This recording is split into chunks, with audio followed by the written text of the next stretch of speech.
Hey guys, Catalyst here. Welcome back to the channel. I hope you all are doing well. It's time for the bi-monthly game of is this game actually worth playing right now, or is it still a disappointing dumpster fire? My favorite game.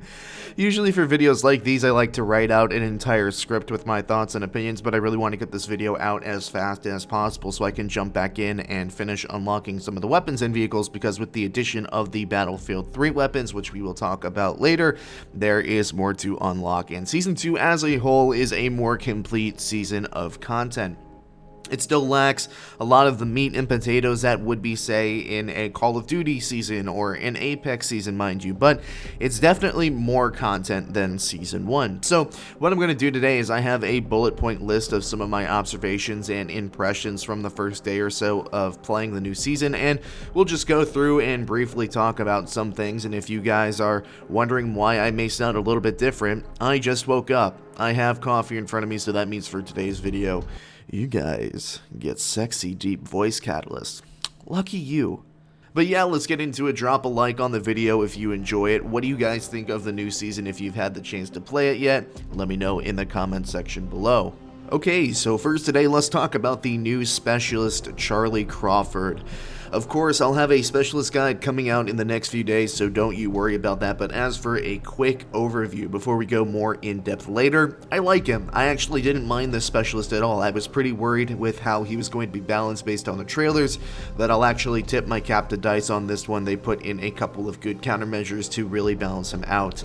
The Vulcan minigun itself is pretty easy to disable. One recoilless launcher shot or a grenade launcher shot should do the trick, and he can actually be shot out of the minigun through a little slit in the middle. I'm going to do some testing to find out exactly how much protection he has, but yeah, I didn't find myself getting killed often at all by the minigun, where I felt like the death was cheap, especially in comparison to some of the specialists running around right now. It certainly is a satisfying ability to use, not like Liz, where the controls were a little clunky and it felt like you were flying a school bus instead of a TV missile, but I digress. I felt like when I was getting multi-kills with the minigun, it was because I played well and set up in a good spot and I earned those kills, and I appreciate that. It lends itself well to players actually learning how to use a character's abilities instead of pressing a button, getting instant wall hacks, and then W-keying at someone. But yeah, we'll talk more about Crawford in a separate video, but I'm enjoying him at the moment.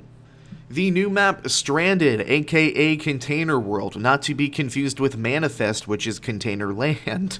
I personally think that this map is pretty good. I think it's probably the second or third best map in the game. We're definitely on an upward trend when it comes to map design. I definitely like the way it plays in Conquest more than I do in Breakthrough. This is probably the only map in the game that I would say is actually defense-sided, and just generally speaking, I'm not a fan of the bash your head into a wall until you get the sector type of gameplay, but Conquest, on the other hand, I enjoy a fair bit. It's a bit of a weird map, though, and what I mean by that is that the map itself actually is one of the few maps in the game that has a discernible flow to it. Like, I can read this map more than I can other maps in Battlefield 2042, but because of some of the design choices in the game, that flow is really inconsistent. Like, sometimes you'll be playing and you'll be like, okay, these guys are here, which means I need to go here to cut off their rotation from another flag, and I need to play it exactly this way, or else I'm going to be too late and I'm just going to get sucked up into a Zerg rush, and everything makes sense, you know, is basically what I'm getting at. And other times you'll just be getting shot from every single angle by a massive Zerg rush of players coming off spawn from the complete opposite direction of where you thought they would be coming from, and you just kind of think to yourself, how the hell did you guys get there? Other than that, a lot of my criticisms of the map I don't directly think are the map's fault, and are more a result of shitty player playstyles. I'm taking the don't hate the game, hate the player approach here, obviously. There will be occasions where McKay will get up in a ratty spot, like on the cranes inside the boat. That would just not be possible in any other Battlefield game, and the fact that it's possible in this one just makes it super annoying to play against, and you just kind of look at that player that just killed you from that rat spot and just think, why are you the way that you are? Why do you do this? Other examples include vehicles that will camp the entrances to the ship and just farm kills, or you'll have somebody pointing outside with a PKP right in the sun glare and just kind of camping there and waiting for you. But by far the biggest annoyance on this map is all the goddamn Pake players. Oh my god, if Exposure was the map that made people realize how good Sundance's scatter grenades were and ultimately got her nerfed into the ground, this map will definitely clue people in as to how bullshit Pake is currently as a specialist. I mean, you cannot go 5 feet inside that boat without your location being revealed through the wall. Definitely can't wait to see Pike nerf, and that's all I'm going to say on her, otherwise I'm going to say bad words that will get me demonetized. But, yeah, those are the playstyle choices that are really outside of the map's control, and I guess you can make the argument that the map design enables that, but we could be arguing about that all day. I think the map overall is pretty good, especially as far as 2042 maps are concerned. Weapons. Now, I haven't unlocked the new machine pistol or the new LMG yet, but word on the street is that those two guns are really strong, which doesn't really surprise me. Fast rate of fire, large magazine weapons are generally speaking pretty good in Battlefield games, but I haven't gotten my hands on them yet, so I hope to know more when I do.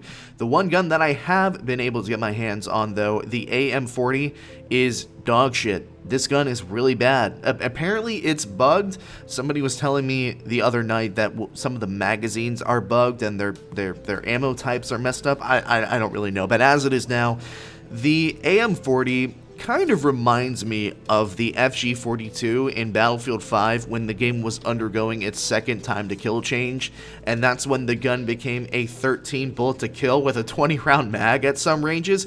It doesn't feel good to use, and I think especially in this meta that we're in right now, where it's the long range Beamy McBeamerson weapons that are in the meta, so like the BSV, the SCAR, this gun really underperforms. I was having a really lackluster time trying to get kills with the gun and level it up, hoping that, you know, it would get better, but it didn't. I also haven't unlocked the new vehicle either. I should probably mention that, so I will have to withhold my opinion on that for now. But by far and away, my favorite addition this entire season is the Battlefield 3 weapons. Now, these aren't technically new additions if you want to be super technical about it, but I was really enjoying my time with the M16. I don't know, maybe it's nostalgia. Some people seem to think that the weapon is really bad. I don't see it that way. I mean, obviously with the heavy barrel, if it works the same way that it did in Portal, which worked the same way that it did in Battlefield 3, the heavy barrel makes it a 5 BTK at most ranges. I think it's good. Maybe people just don't have a lot of experience with it. I don't know. I find it good. Normally I'm not against the majority opinion on these sorts of things, but I like the M16 as it is right now. But generally speaking, it's nice to see classic weapons in a format in this game that isn't locked behind Portal, and I cannot wait to see them add more Portal weapons to AOW. I think this is a good change, and even though it's just to bloat the minimal seasonal content that we're getting, I welcome this a lot. Speaking of that seasonal content, the Battle Pass is okay, nothing too special. I think overall I like the theming of this season more than Season 1, but to be completely honest with you, the Battle Pass once again is kind of mid. I mean, just scrolling through it now, there are some skins that are just unimpressive. Like, I'm not saying that every skin you release has to be a mind-blowing legendary skin that took a developer 4 weeks to draw out, but forgive me for not getting excited about a McKay skin or a Falk skin that is just a different shade of blue from their regular outfits. You know what I mean? You have to try harder for me to be impressed, otherwise I'm just going to view it as filler content between the weapons, which is what most people care about anyways in the Season Pass. Overall, though, I think it's important to note that I would be having so much more fun if the game didn't still feel miserable to play. Mouse input is still broken, for those who are wondering. I get that question all the time.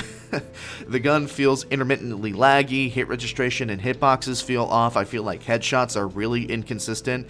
There's at least 5 or 6 times, you know, in a game session where I really question a kill that I got on somebody because I know that I missed their head, but I was credited with the headshot anyways. Desync is really bad still.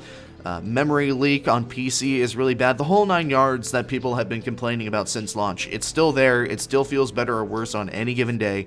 But it's just sad because I think the game would actually be in an okay state if the game didn't feel so horrible to play at times. And I think that's where a lot of people draw the line. When I get asked questions on stream, it's never, oh, how's the content? What do you think of the new specialist? It's, is this game playable now? And even though it's nowhere near as bad as it used to be, the game still does not feel good to play, and it is significantly more difficult to enjoy the content that you're being given when the game feels as bad as it does. I mean, we are almost a full calendar year into having broken mouse input from the beta, and for a AAA studio, that is really fucking unacceptable. Some other bullet points I have here before wrapping up the video. Nerf Pake. Oh, we already talked about that one a little bit. Can you tell that I don't really like Pake? I think I've been kind of making that an underlying theme in this video. There was a buff to the M44 revolver, which I really enjoy. I'm starting to hit some really nice revolver shots now, which is satisfying. They made this really weird matchmaking change as well that I think is kind of pointless. They did it for Breakthrough, and if you read the patch notes, you'll already know what I'm talking about. But instead of just sending people back to the matchmaking menu, they'll reload the Breakthrough map again and have the sides flip. So if you were playing attackers the previous round, you'll be put on the defense round for the next game. But it's ultimately just a pointless change because every single time that I played Breakthrough yesterday, where I played an entire round and I, for one reason or another remained in that lobby, I ended up being in the lobby on the other side, but everybody had already left the lobby already because people have been so conditioned by now because of the way that the matchmaking works in this game to kind of just leave the lobby and re-queue as fast as possible because it takes so long to leave the lobby and queue for a new one and actually get into the game. So this change is really kind of pointless. It doesn't make sense. I understand what they're trying to do here, and apparently people have been asking for this, but it makes no sense because people are just leaving the lobbies anyway. So I don't know about that one. I will say though that the new UI is great. I actually really enjoy the look and style of the UI, especially when it comes to finding matches. I think that they did a really good job with that. I think that the settings UI and the little tab at the top of the screen, what I'm talking about when you're playing, could be a little bit more optimized, but overall I do like the new design of the UI. This patch also introduced some really unnecessary headshot multiplier changes. SMGs went down from, I think it was a 1.75 to a 1.25 headshot multiplier, so, SMGs got a pretty big nerf overall with that. But what also happened was that assault rifle headshot multiplier got increased to 2.0, and I can't tell you how many times I got two-shot headshot by the SCAR yesterday. I think that these changes were unnecessary. It made assault rifles even more strong than they already were, and SMGs took a bit hit, so I don't think that was good for the overall balance of the game. Concussion grenades. I didn't get flashed too many times by this, but that's because they shoved it further back into the battle pass, and I'm very thankful that they did that because I'm worried for when more people unlock it because just why is this in the game? I don't want to be CS flashed in Battlefield. Good news is that you can change the flash to dark in the settings like CSGO though, so I really do appreciate that. They did add Rush as a permanent playlist, which I'm happy about. I would be more enthused about it, but I played so much Rush competitively and on stream when it first came out. I think that it's just kind of whatever to me at this point, but for a lot of other people, it's going to be the best game mode. It's not going to be locked behind Portal or random chance weekly playlists anymore, and it's going to be a good alternative game mode for when the game is trying to load you into an hourglass defense on Breakthrough 7 times in a row, non-stop. That's the end of the video, ladies and gentlemen. Thank you so much for watching. I hope you found this video useful and enjoyed your time here. If you enjoyed this video, drop a like and leave a comment on what you think about Season 2. Again, I'll have a guide on the new specialist and some other videos coming out soon, so be on the lookout for those. I will be streaming later today, right here on YouTube, about 2 hours after this video goes live, so come on over, say hello, hang out, let's talk about the new season together. If you enjoyed the video, consider subscribing. About 70% of people who watch my videos are not subscribed, so if you watch me consistently, click the button and the bell. It does make a difference.